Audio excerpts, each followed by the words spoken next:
বিসমিল্লাহ, আলহামদুলিল্লাহ, আসসালাতু আসসালামু আলা রাসুলিল্লাহ। আশা করি সবাই ভালো আছেন। অনেক দিন পর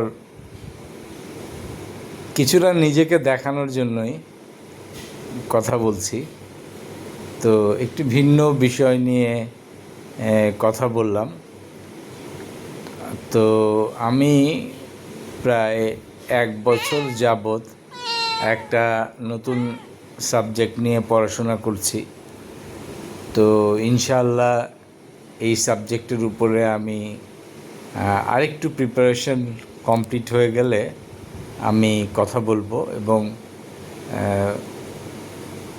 বিষয়টা এরকম না যে আমি জানতাম না, নাম আমি শুনেছি, কিন্তু এইটা যে মানুষের জীবনের এত গুরুত্বপূর্ণ বিষয় এইটা আমি কোনো দিন ধারণা করি নাই, বা আমার কোনো মেন্টর, আমার কোনো সহযোগী বা কেউ কখনোই বিষয়টাকে এতটা গুরুত্ব দিয়ে আমাকে কখনো বলেনি, যেই কারণে এই বিষয়টার প্রতি আমার আগ্রহ ওইভাবে তৈরি হয়নি।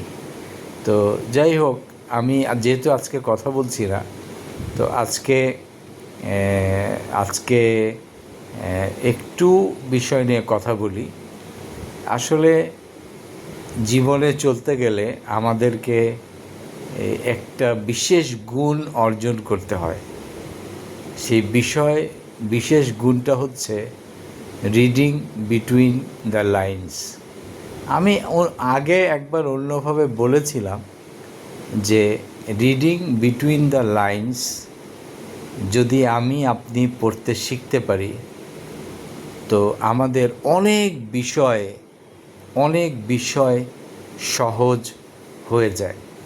তো এই রিডিং বিটুইন দ্য লাইন্স পড়ার জন্যেই আসলে আমি এই টপিকসটাকে পছন্দ করেছি, যে এটা সম্পর্কে একটু আমি জানতে চাই। তো যাই হোক, আজকের টপিকসটা একটু শুরু ভূমিকা আমি দিতে চাই। সেটা হচ্ছে যে একটা সময় আমার কিছু মানুষের সাথে আমার এমন একটা বন্ধুত্ব ছিল, যে তাদের সাথে আমার একদিন কথা না বললে আমার ভালো লাগতো না। তো এমনও হয়েছে যে তাদের সাথে আমার ঘনিষ্ঠতার কারণে তাদের ফ্যামিলি মেম্বাররা আমাকে অপছন্দ করতো। অপছন্দ করতো। তারা মনে করতো যে আমার কারণেই তারা তাদের সময় থেকে গুরুত্বপূর্ণ সময় হারিয়ে ফেলছে, এবং নানাভাবে সেই অপছন্দের প্রকাশ তারা করত। এবং আমি যে বুঝতাম না বিষয়টা এরকম না, কিন্তু আমার ভিতরে একটা ভুল ধারণা থাকার কারণে আমি নিজেকে সহজে প্রথম দিকে গুটিয়ে নেই নাই। সেটা হচ্ছে যে আমার কাছে সবসময় মনে হয়েছে যে আমার সাথে তাদের সম্পর্কটা অনেক মিনিংফুল, এবং তাদেরকে এটাকে বলে রিভার্স মেন্টরিং। তারা আমার বয়সে বড়, এবং আমি সবসময় মনে করতাম যে আমি একটা রিভার্স মেন্টরিংয়ের অংশ। এই যে আমার পরামর্শ, আমার বুদ্ধিভিত্তিক আলোচনা, এবং এইটা তাদেরকে সমৃদ্ধ করত। তো এতদিন পরে এই বিষয়টা নিয়ে কেন কথা বলছি? এই জন্য কথা বলছি যে আমি গত 5-6 বছরের মধ্যে আমি খুব 2টি আমার জীবনের সংকটপূর্ণ দিন আমার জীবনে এসেছে। খুবই সংকটপূর্ণ, এতটাই সংকটপূর্ণ যে আমি প্রায় মৃত্যুর মুখ থেকে ফিরে এসেছি। 2টা দিন, এর মধ্যে একটা দিন 6 বছর আগে, আর একটা দিন 1 সপ্তাহের মধ্যে। তো আমি যেটা দেখলাম যে এই মানুষগুলোকে আমি আমার জীবনের 1 নম্বরে, কাউকে 2 নম্বরে রেখেছিলাম, কিন্তু আমি অনুধাবন করলাম যে তাদের জীবনের আমি 20 নম্বরেও নাই, 20 নম্বরেও নাই, বা 20 নম্বরেও বললে ভুল হবে, হয়তো 50 নম্বরেও আমি নাই। এই যে কথাটা বলছি এই জন্য যে 50 নম্বরেও আমি নাই। এইটা আসলে যেদিন আপনি বুঝতে পারবেন যে আপনি একজনকে 1 থেকে 5-এর মধ্যে রেখেছেন, এমনকি আমার আমার আমার মেয়েদেরকে আমি কয়েকজন ব্যক্তির নাম, ফোন নাম্বার সহ লিখে রেখে দিয়েছিলাম, এই জন্য যে যদি আমার কখনো কিছু হয়ে যায়, যে তারা যেন তাদের সহযোগিতা চায়, তাদেরকে জানায়। তার মানে তারা কতটা প্রিয়, কতটা বিশ্বস্ত। তো যাই হোক, আমি আমার এই নামগুলি পরিবর্তন করে ফেলেছি। এই ব্যক্তিগুলিকে আমি আমার সেই নামের মধ্যে নাই। আরেকটু সংশোধন করে আমি একটা ফাইনাল একটা লেখে না, ওয়াসিয়ত লেখে, একটা ওয়াসিয়তের মতো আমাকে লিখতে হবে। কারণ আমি 2বার সিগন্যাল পাওয়ার পরেও আমি যেহেতু ওয়াসিয়তটা লিখি নাই, এটা আমার একটা ভুল হয়েছে। আমি অচিরেই একটা ওয়াসিয়ত আমাকে লিখতে হবে। 2টা কারণে লিখতে হবে এই জন্য যে আমার অনেক ঋণ হয়ে গিয়েছে, এইটার জন্য একটা ওসিয়ত লিখতে হবে। এবং আমার আরও অন্যান্য সংকল্প, স্বপ্ন এবং আমার কিছু ওয়ার্ক ইন প্রোগ্রেস, কিছু বই লেখা, অর্ধলিখিত বই হয়েছে, যে কারণে একটু ওয়াসিয়ত লিখতে হবে। তো যাই হোক, এটি আমি এই জন্য বলছি না যে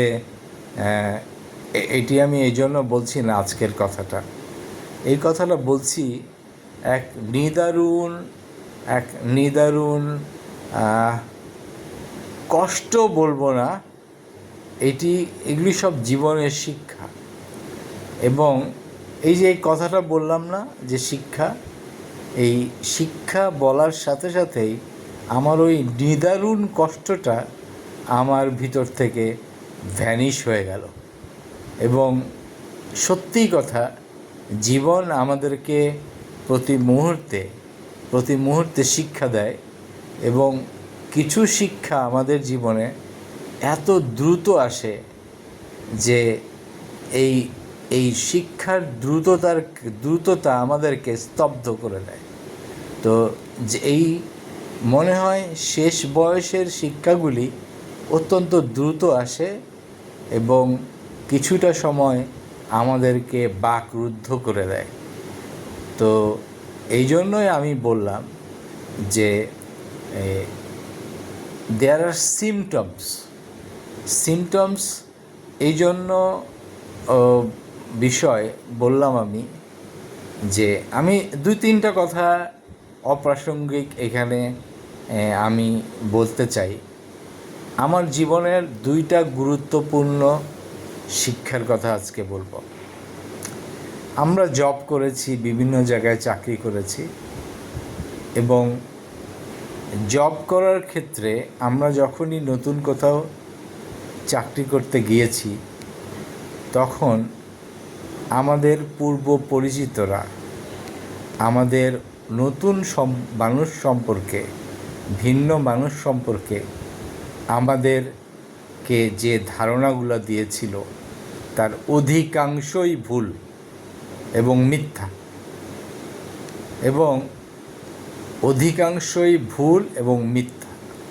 কেন এই কথা বলছি? যে কখনোই কোনো অন্য মানুষের বিবেচনায় আপনার কোনো নতুন কলিগ, নতুন কাউকে বিবেচনা করবেন না। সে যতই আপনার বিশ্বস্ত হোক, আপনি আপনার আমার যে সাজেশনটা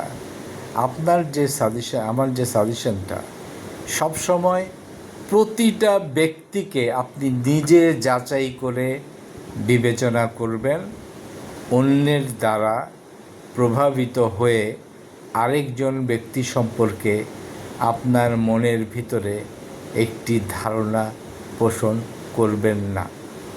আমি গ্যারান্টি দিচ্ছি, আমার 25-30 বছরের ক্যারিয়ারে আমি যতগুলো দেখেছি অধিকাংশই ভুল এবং অধিকাংশই তার ব্যক্তিগত বায়াসনেস দ্বারা প্রভাবিত। এবং মানুষ আপনাকে যেভাবে প্রভাবিত করতে চায়, মানুষ আপনাকে যেভাবে ব্যবহার করতে চায়, সেটা সেই আঙ্গিকেই তারা মানুষের সম্পর্কে ধারণা দেয়। শুধু যদি আপনি এই যে মানুষের পিছুটান দ্বারা প্রভাবিত না হয়ে আপনি যদি স্বতঃস্ফূর্তভাবে নিজের জাজমেন্ট দিয়ে আপনি যদি এগিয়ে যান, আমি এই তরুণ প্রজন্মকে বলছি, আপনি যদি এগিয়ে যান আপনি 5 গুণ এগুতে পারবেন। একটি মনে রাখতে হবে একটি কথা, যে কেউই জন্মগতভাবে কোনো সিল নিয়ে আসে না এবং প্রত্যেকটা মানুষই প্রতিনিয়ত ইভলভ হয় এবং প্রতিটা মানুষই একটি লিগ্যাসি রাখতে চায় এবং প্রতিটা মানুষের ভিতরেই একটি ভালো কিছু করার ইচ্ছা থাকে। যেই কারণে কখনোই অন্যের ব্যাপারে একটি প্রভাবিত মানসিকতা নিয়ে আপনি বড় হবেন না। এবং যেই কথাটা বললেই না, যেই সমস্ত মানুষরা দেখবেন সবসময় অন্যের ব্যাপারে নেগেটিভ কথা বলে, এই বস ভালো না, এই বস খারাপ, এই বস মানে এটাকে কি বলে, পার্শিয়াল, আসলে এই ব্যক্তিগুলাই সবচেয়ে বড় সমস্যা। এই ব্যক্তিগুলা কখনো নিজেদের দিকে তাকানোর সুযোগ পায় না। তাদের প্রতিটা বিষয়কে খুঁটিয়ে দেখার সুযোগ পায় না বলেই তারা সারা জীবন একটা অন্ধ মোহের মধ্যে থাকে। এবং দেখবেন এই ব্যক্তিরা জীবনে কখনো সফলতা অর্জন করতে পারে না। আমি এরকম ব্যক্তিকে কখনোই সফলতা অর্জন করতে দেখি নাই। আমি এই কথাগুলা এই জন্য বলছি যে এনাফ ইজ এনাফ। অনেক বয়স হয়ে গেল, হ্যাঁ 52 বছর বয়স আমার এখন। এই বছর বয়সের ক্ষেত্রে আর কত, এবং আমি আসলে আমি নাম বলছি না, আমি আসলে দেখতে চাই না যে ওই মানুষগুলা ওই একই প্যাটার্নে বাকি জীবন তা শেষ করুক। এবং আমিও চাই না আমি নিজেও তাদের প্যাটার্নের ভিতরে ঢুকে আমি বন্দী হয়ে থাকতে চাই না। তাদের প্যাটার্নের ভিতরে ঢুকে একটা থার্ড ক্লাস জীবন আমি জীবনযাপন করতে চাই না। সত্যি কথা বলতে কি, যে অন্যের দ্বারা প্রভাবিত হয়ে অন্যের ভুল জাজমেন্ট দিয়ে যে জীবনটা, এটা একটা নিতান্তই থার্ড ক্লাস জীবন, এবং এই জীবন আমি থাকতে চাই না। নাহলে এই বয়সে এসে আমার এই কথাগুলি বলার কথা না। এবং আরেকটি বিষয় নিয়ে যেটা নিয়ে কথা বলতে চাই, যে মানুষ দুই রকম মানুষ আপনাকে হেল্প করে। আমি আবারও গ্যারান্টি দিয়ে বলতে চাই, কিছু মানুষ আপনাকে আপনার চেয়ে ভালো দেখতে চায়, আর কিছু মানুষ আপনাকে আপনার একটা গণ্ডির ভিতরে আপনাকে আটকাতে চায়। এবং আপনি যদি রিডিং বিটুইন দ্য লাইন্স পড়তে চান, পড়তে পারেন তাহলে আপনি এটা খুব সহজেই বুঝতে পারবেন। এবং যখনই আপনি বুঝতে পারবেন যে কিছু মানুষ আপনাকে আপনার ভিতরেই সীমাবদ্ধ রাখতে চায় এবং এবং এই এই এটা বোঝা খুব বড় কঠিন কাজ না। প্রথম দিকে আপনি হয়তো একটু বিভ্রান্ত হবেন, মনে হতে পারে যে আহা, এই লোক তো আমার অনেক ভালো চায়। আসলে বিষয়টা তা না। আমি একটি সহজ উদাহরণ দেই। ধরেন আপনি খিচুড়ি খুব ভালো বানাতে পারেন, ওয়ার্ল্ড ক্লাস খিচুড়ি, উদাহরণটা দিচ্ছি এভাবে। কিন্তু আপনার ওই প্রিয় লোকটা আপনাকে বলবে কি জানেন? আপনাকে বলবে, তোমার খিচুড়ি থেকে তোমার পোলাওটা অনেক সুন্দর। কিন্তু পোলাওটা যে বানালে আপনি যে কোনো দিন ওয়ার্ল্ড ক্লাস হতে পারবেন না, এইটা কিন্তু উনি জানে। এবং আর এইটাই উনার লক্ষ্য, যে আপনি খিচুড়ি নিয়েই মানে খিচুড়ি ভুলে গিয়ে আপনি পোলাওয়ের জন্যই চেষ্টা করতে থাকেন। এবং আপনি কিন্তু ওই পোলাও আপনাকে কোনোদিন ওয়ার্ল্ড ক্লাস বানাতে পারবে না। এবং এই জন্যই তারা আপনাকে কখনো পোলাও বানানোর, খিচুড়ি বানানোর কথা বলে না, যে তারা বোঝাতে চায় যে আপনি আসলে ওয়ার্ল্ড ক্লাস হওয়ার দরকার নেই। আপনি খিচুড়ি নিয়েই, আর খিচুড়ির চেষ্টাই দরকার নেই। পোলাও তো অ্যাটলিস্ট মানুষ বুঝে যে এটা অনেক দামি।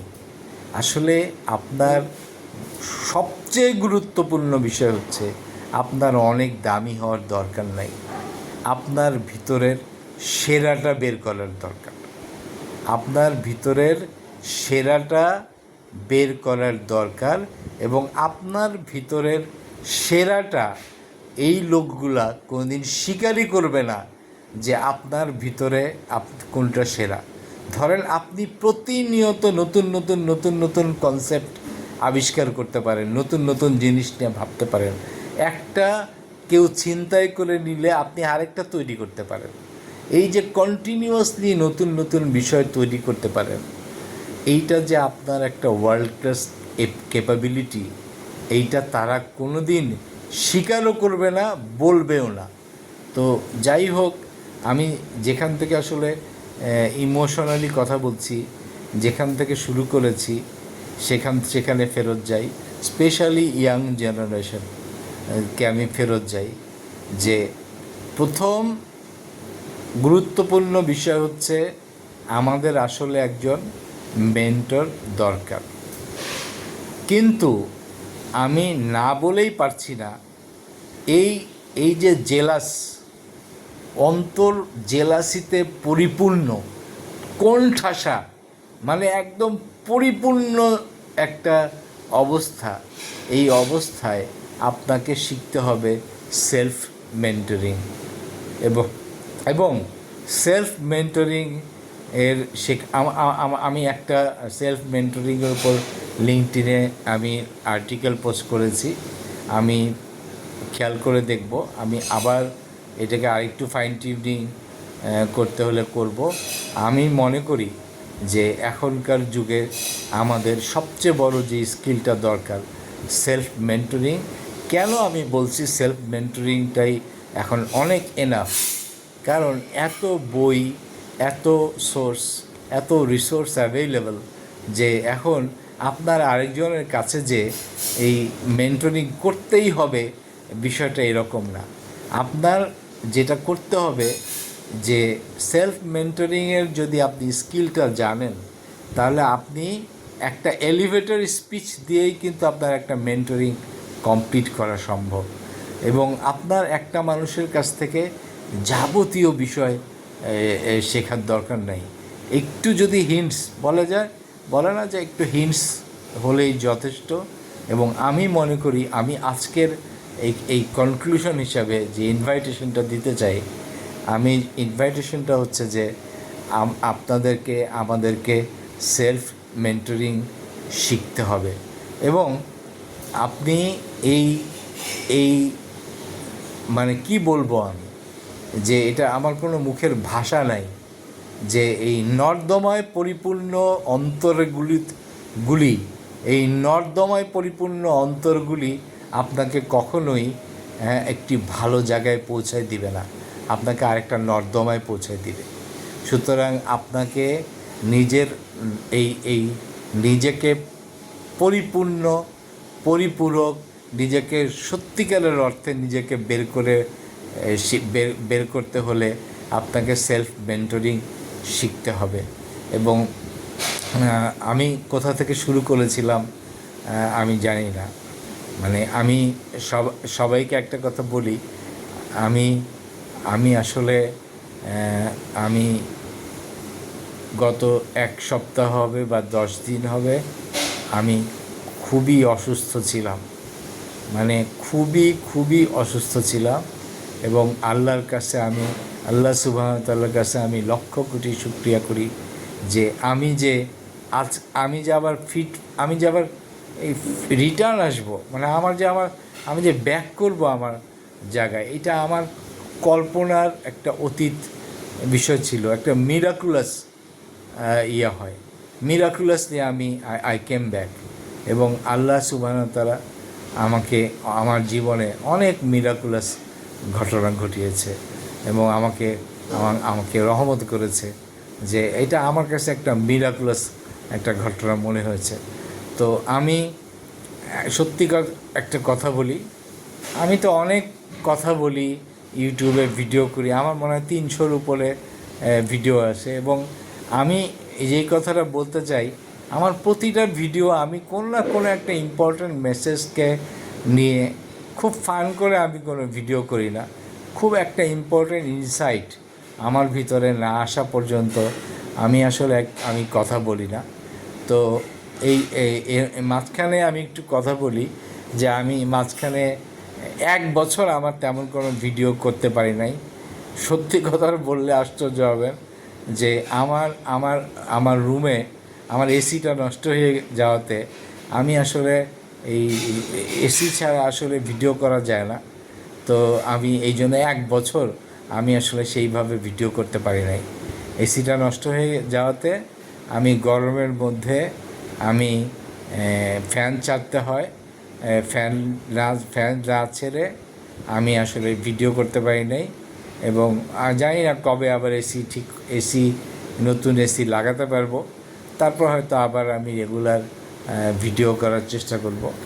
তো বিষয়টা এইটা বললাম যে আমি ভিডিওটা করতে চাই, কারণ আমি এর আগেও বলেছি যে আমি ভিডিওটা এই জন্য করতে চাই, আসলে কথা বলতে বলতে আমার ভিতরে নতুন নতুন আইডিয়া এবং কনসেপ্ট আসে, এবং আইডিয়া এবং কনসেপ্টগুলোকে ধরে রাখার জন্য হলেও আমি আসলে এই ভিডিওগুলো করি। হয়তো আজকে না, হয়তো আমি মরে যাওয়ার অনেক পরে হয়তো কেউ না কেউ তো শুনবে আমার কথা, হ্যাঁ, যে এই এই এই এই এই এই লোকটা কি বলে গেল, কি কথা বলল, এই জন্য হয়তো অনেকে শুনতে চাইবে। এবং আমি চাইবো যে আমার যদি কোনো প্রিয়জন থাকে, আমার লেখাগুলিকে ট্রান্সক্রিপ্ট করে যদি কোনো বই আকারে আমার এই কথাগুলিকে ট্রান্সক্রিপ্ট করে যদি বই আকারে আমার কথাগুলিকে প্রকাশ করতে পারে, তাহলে সেইটাও আমার জন্য একটা উপকার হবে। আর আমি যদি আমি যে বই নিয়ে কাজ করতেছি সেটা যদি আমি বেঁচে থাকতে আমি প্রকাশ করে যেতে পারি, তাহলে তো আমি আলহামদুলিল্লাহ শুকরিয়া করি। এবার একটু আমি যেখান থেকে শুরু করেছিলাম যে আমার নিজের ব্যাপারে একটি কনফেশন বলি। আমিও কিন্তু এই জেলাসি থেকে বের হতে পারি না, সত্যিকার অর্থে জেলাসি থেকে বের হতে পারি না। আরেকজনের একটা ভালো দেখলে আমারও সেটা পেতে ইচ্ছা করে, হ্যাঁ, কিন্তু আমার সবার সব কিছু পেতে ইচ্ছা করে না। আমার পেতে ইচ্ছা করার যে বিষয়টা, আমি 2টা বিষয়ের উপরে আমার চাওয়াটাকে আমি মেনটেন করি।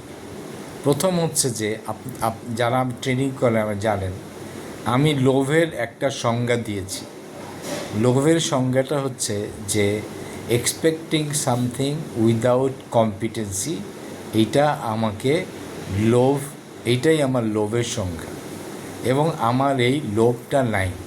আমি গ্যারান্টি দিয়ে বলতে পারি যে আমি এইটাকে এলিমিনেট করতে বা এটাকে ছোট করে রাখতে কম হচ্ছে। যেটার আমার কম্পিটেন্সি নাই সেইটার আমি আশাও করি না। Without competency, without building competency আমি আশা করি না। এইটাই আমি যদি সিম্পল উদাহরণ দেই, আমি যদি অনেক টাকা পয়সা অ্যাচিভ করতে চাই, তাহলে আমি মানি আর্নিং কম্পিটেন্সি বিল্ড করতে চাই। এবং এইটার মাধ্যমে যদিও আমি মনে করি আল্লাহ সুবহানাহু ওয়া তাআলা চাইলে আমাকে উইদাউট কম্পিটেন্সি অনেক টাকা পয়সা দিতে পারে, আমাকে অনেক অনেক রিজিক দিতে পারে। কিন্তু তারপরে আমার বেসিক লেভেলের ওই বিশ্বাসটা আমার আছে। কিন্তু বেসিক লেভেলের চাওয়ার আগে আমি একটা কম্পিটেন্সি লেভেল আমি মেনটেন করার চেষ্টা করি। এটা হচ্ছে একটা বিষয়, নিজেকে সতর্ক করি। আর দ্বিতীয় বিষয় হচ্ছে যে আরেকটা জিনিস চাওয়ার আগে কম্পিটেন্সির বাইরে আমি চাই আমার ইউনিক অ্যাবিলিটি। যেমন আমি 2 লাইন কবিতা লিখতে না পারলে আমি কোনো দিন কবিতা লেখার চেষ্টা করতাম না। আরেকজন লিখতেছে বলেই আমাকে 2 লাইন লিখতে হবে, এই মানসিকতা আমার কোনো দিন ছিল না, কোনো দিন ছিল না। এবং বিশ্বাস করেন একটি কথা যেটা বলার দরকার, যে যেমন আমি হয়তো আমি কমার্স পড়েছি, অ্যাকাউন্টিং পড়েছি, আপনারা দেখতে পাচ্ছেন। আসলে বিষয়টা এমন না। আমি কিন্তু কমার্স অ্যাকাউন্টিং পড়ি নাই, আমি কিন্তু অঙ্ক পড়েছি, অ্যাপ্লাইড ম্যাথমেটিক্স পড়েছি।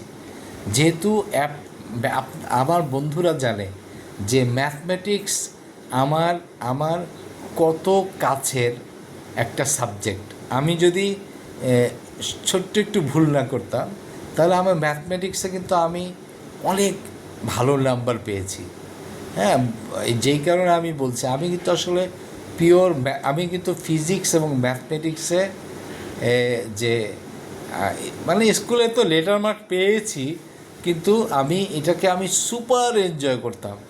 এবং শুধুমাত্র সেই কারণে আমি অ্যাকাউন্টিং বা এই ফাইন্যান্সিয়াল ম্যাথমেটিক্সকে আমি এনজয় করেছি। তো বিষয়টা এরকম না যে আমি আরেকজনকে দেখেছি যে সে ম্যাথমেটিক্সে, সে ফিজিক্সে ভালো, অ্যাকাউন্টিংয়ে ভালো, এই জন্য আমি অ্যাকাউন্টিং পড়েছি। বিষয়টা তা না। আমি চেষ্টা করেছি যে আমার নিজের ভিতরের বেস্টটাকে বের করে আনার জন্য। এখন আমি লেখালেখি করি, এবং আমার যারা ছোটোবেলার বন্ধু তারা জানে আমি ছোটোবেলা থেকেই লেখালেখি করি। হয়তো লেখালেখির গুণগত মান ভালো ছিল না, এবং আমি অনেক লিখেছি জীবনে, মানে আমি বস্তা বস্তা লেখা হয়তো সব ফেলে দিয়েছে, কিন্তু আমি লিখতে পছন্দ করতাম। তো কেন এই কথাটা বললাম, যে আমি কখনোই ঠিক আরেকজনকে কপি করার জন্য কোনো কিছু করি নাই। শুধু একটা কথাই আমি বলতে চাই, যে হয়তো কপি করার জন্য একটা কাজ এক সময় আমি মানসিকতা ধারণা করতাম, সেটা হচ্ছে যে আমি অভিনয় করতে চাইতাম নাটকে, এবং আমি বেইলি রোডের রাস্তায় রাস্তায় ঘুরতাম। আমি বেইলি রোডের প্রতিটা ইট আমাকে চিনত একটা সময়। তো এই জন্য বললাম যে চাইতাম, কিন্তু আমি এক সময় বুঝতে পেরেছি যে আসলে অভিনয় করাটা আমার ভিতরেই নাই, এটা আমার ভিতরে নাই। মানে আমি যেই কারণে যখন আমি এটা রিয়েলাইজ করেছি যে আসলে অভিনয়ের যে বিষয়টা, অভিনয়ের থেকে লেখালেখি আমার ভিতরে অনেক বেশি, আমি সাথে সাথে এটাকে ছেড়ে দিয়েছি। এবং আমি কখনো আরেকজনের একটা আতর দেখলে আমাকে সেটা কিনতে হবে, এটা আমার কোনো দিন আমার ভিতরে কাজ করে না। যে কারণে আমি এত কথা কেন বলছি যে এই যে নিজেকে জেলাসি মুক্ত রাখার জন্য আমি কখনোই আমি আমার যারা আমাকে চিনেন কেউ বলতে পারবেন না যে তার একটা শার্ট দেখে আমি একটা শার্ট কিনেছি। কেউ একটা বলতে পারবেন না তার একটা জুতা দেখে আমি একটা জুতা কিনেছি। কেন আমি এটা করেছি? এইটা নিজেকে জেলাসি মুক্ত রাখার জন্য করেছি। আমার ইচ্ছা করতো না, বিষয়টা এমন না। আমার ইচ্ছা করা সত্ত্বেও আমি কোনো দিন আমার বাবাকে আমি কোনো দিন বলি নাই, বাবা, আব্বা, আপনি আমার ওই বন্ধু একটা জুতা কিনেছে, আমাকে একটা জুতা কিনে দিবেন। আমি জীবনে কোনো দিন একদিনও বলি নাই। শুধু মানে আমি না চাইতেই একটা পেয়েছিলাম আমার আমার বাসার আব্বার কাছ থেকে। সেটা হলো একটা সাইকেল। আমার আব্বা নিজে থেকেই কিনেছিল। এই সাইকেলটা কেনাতে আমার চাওয়ার আগেই আমি পেয়ে গিয়েছিলাম।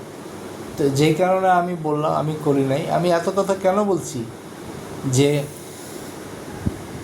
আমাদের আসলে নিজের স্বার্থে না, আমাদের পারিপার্শ্বিক স্বার্থে আমাদেরকে ঈর্ষা মুক্ত রাখা দরকার। এবং আমি ঈর্ষা মুক্ত থাকার জন্য যে দোয়াটা আমি শিখেছি সর্বশেষে, যে এটাকে বলি আল্লাহুম্মা আতি নাফসি তাকওয়াহা ওয়া জাক্কিহা আনতা খাইরু মান জাক্কাহা আনতা ওয়ালিউহা ওয়া মাওলাহা। মানে এই এই এই এই অন্তরকে তুমি পরিষ্কার করে দাও, এটাকে তুমি আমার অন্তরকে তুমি পরিষ্কার করে দাও, এটাকে তুমি পরিচ্ছন্ন করে দাও। এবং কারণ তুমি একমাত্র পরিচ্ছন্নকারী। এবং আমি আমি সত্যি কথা বলতে পারি যে এক কথাই লাস্ট কথা বলতে চাই, আমি যত মানুষকে, আমি সহ যত মানুষকে পিছিয়ে পড়তে দেখেছি, তার যদি বলেন অন্যতম কারণ হচ্ছে তার অন্তরের ঈর্ষা। এবং কিছু কিছু ঈর্ষা এমন দুর্গন্ধময় যে এটা আশেপাশের মানুষকে প্রভাবিত করে ফেলে। তো আমি এই কারণে বলছি যে আসুন একটা ঈর্ষা মুক্ত জীবন, একটা জেলাসি মুক্ত জীবন যাপন করার চেষ্টা করি। অনেক তো বয়স হলো, অনেক বয়স হলো, এখনও কি আমার আরেকটা লোকের একটা জিনিস দেখে আমাকে ওইটা পাইতেই হবে? হ্যাঁ, আমার মানে আমি এই এত বছর বয়স হয়ে গেল, এখনও কি আমার নিজের মতো করে একান্ত নিজের করে একটা চাওয়া হলো না? আমি আপনি কি বুঝতে পারছেন যে আমরা কতটা ব্যর্থ, যে নিজের মতো করে একটা কিছু চাইতে পারলাম না, নিজের মতো করে একটা চাইতে শিখলাম না। আরেকজনেরটাই আমাকে কপি করতে হবে, আরেকজনের মতোই আমাকে ঘরটাকে সাজাতে হবে, আরেকজনের মতোই আমার ড্রয়িং রুমে একটা ফ্লাওয়ার ভাসেল বসাইতে হবে, আরেকজনের মতোই করেই আমাকে একটা বুকশেলফ বানাতে হবে। আর কত চোখে আঙ্গুল দিয়ে তো অনেক দেখায় দেওয়া যায়, কিন্তু এইটার যে কত বড় নেগেটিভ ইম্প্যাক্ট। হ্যাঁ, ধরেন এইটা বলার এইটা আর কত বলতে হবে? আমি বলতাম না, আমি কথাগুলো আজকে বলতাম না। এইটা আমাকে অত্যন্ত পীড়া দেয়। এবং এইটা আসলে কি সত্যিকার অর্থে কি জানেন, এটা আমাদেরকে সবাইকে প্রভাবিত করে ফেলে। এই প্রভাবিত করে ফেলে কীভাবে? খুব নেগেটিভভাবে প্রভাবিত করে।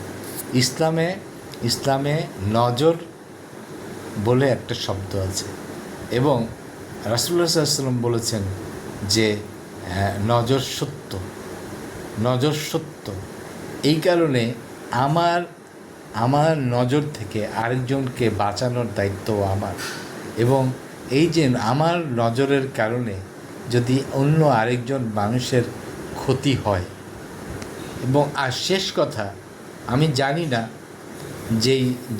এই কথাটা যেই কারণে বলছি তার কান পর্যন্ত আমার এই কথাটা পৌঁছাবে কি না, যে রাজার নজরও কিন্তু প্রজার উপরে লাগতে পারে, এবং নিজের নজরও কিন্তু নিজের উপরে লাগতে পারে।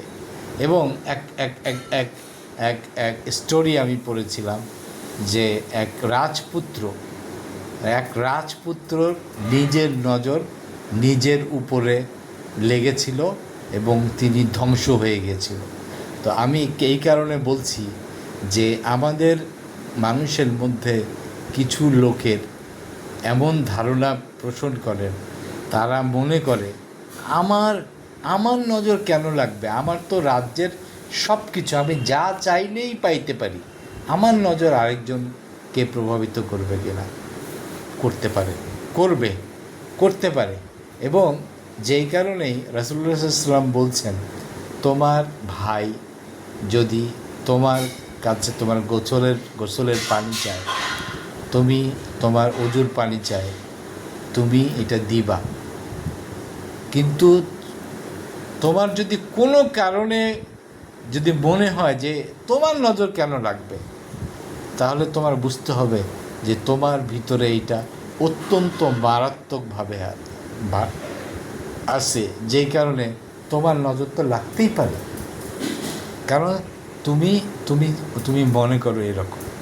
এবং আমি যেই কথাটা বলে শেষ করতে চাই যে আমি একজন ব্যক্তির কাছে আমি বলেছিলাম যে আমি আপনার ওযুর পানি চাই, আমাকে একটু দিবেন, কারণ আমি অসুস্থ হওয়ার পরে আমার 6-7 বছরেও আমার সেই অসুস্থতাটা দূর হয় নাই।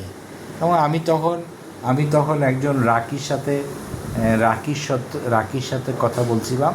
উনি আমাকে বলেছেন যে আপনার এইটা হয়তো কারোর নজর লেগেছে, আপনি কি কাউকে ধারণা করেন যে এইটা কারোর নজর লেগেছে? তখন আমি বলেছিলাম যে আমি একজনকে স্বপ্নে দেখেছি যে তার এরকম একটা নজর লাগার বিষয়। এবং আমি যেহেতু উনি অত্যন্ত একজন সম্মানিত ব্যক্তি, আমি তাকে এটা কোনো দিন বলতে পারি নাই। শেষে আমার যখন কোনোভাবেই আমার ওই অসুবিধাটা চলে যাচ্ছিল না, আমি তাকে বলেছি এবং তিনি ওইটাকে ইগনোর করেছেন, বরঞ্চ উনি আমাকে কিছুটা অসম্মানিত করেছেন। এবং উনি আমাকে এই বিষয়টা করেছেন। আমি জানি না আমার এই কথাটা যদি তার কান পর্যন্ত পৌঁছায়, আমি শুধু এইটুকুই বলবো, আমার তো ক্ষতি যা হওয়ার হয়ে গেছে। মানে আমি এইটুকু বলতে পারি আমার এমন কোনো ক্ষতি হয় নাই। মানে বেসিক্যালি 3টা ডাইমেনশনের ক্ষতি হয় মানুষের, 3টা ডাইমেনশনেরই আমার ক্ষতি হয়েছে। এবং আমার এমন কোনো ক্ষতি হয় নাই যে খালি আমি বেঁচে আছি, কিন্তু এটা আমার ক্ষতি হয়েছে। তো যেই কারণে আমি ওনাকে একদিন শেষে না পেরে আমি ওনাকে রিকোয়েস্ট করেছিলাম যে আমাকে শুধু আপনার ওযুর পানিটা আমাকে একটু দেন। কিন্তু উনি আমাকে দেন নাই। এবং যাই হোক, আল্লাহ তাআলা সব কিছু জানেন এবং আমি নিশ্চিত আল্লাহর সহযোগিতা পাবো। তবে এই কথাটা এই জন্য আমি বলছি যে হাদিসটা এত ডেঞ্জারাস। বলছে যে একমাত্র একটা জিনিসই কদরের সাথে প্রতিযোগিতা করে, সেইটা হচ্ছে নজর। মানে নজর, আল্লাহ চাইলে নজর কদরকে অতিক্রম করতে পারে। তো যেই কারণে কদর, যেহেতু বিষয়টা এত সিরিয়াস, সেই কারণে আমাদের এইটাকে চিন্তা করা উচিত। এবং যাই হোক, আমি চাই যে আমার এই ভিডিওটা উনার কান পর্যন্ত পৌঁছাক।